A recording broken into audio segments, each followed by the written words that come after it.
কত টাকা? 60। 60 টাকা? 1000। অত টাকা তুই কোথায় পাবি?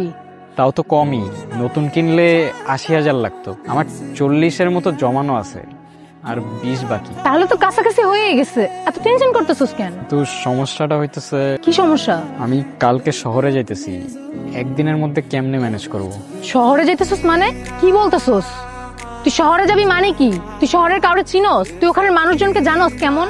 তুই শহরে কি বলতেছিস? তুই শহরে যাচ্ছস? আরে ধুর, আমার পরিচিত একটা বড় ভাই আছে, ফেসবুকে পরিচয়, ফটোগ্রাফার। সেই আমারে বলছে ফটোগ্রাফি শিখাবে, আর সেকেন্ড হ্যান্ড ক্যামেরাটা যে কিনবো উনিই ম্যানেজ করে দিছে। উনি অনেক ভালো মানুষ। মানে ফেসবুকে পরিচয় একটা মানুষের কথায় তুই তাকে ট্রাস্ট করে ফেলছস? আরে ফাহিম ভাই অনেক ভালো মানুষ, তুই তারে চিনোসই না। এই বলছে আমারে সব ম্যানেজ করে দিবে।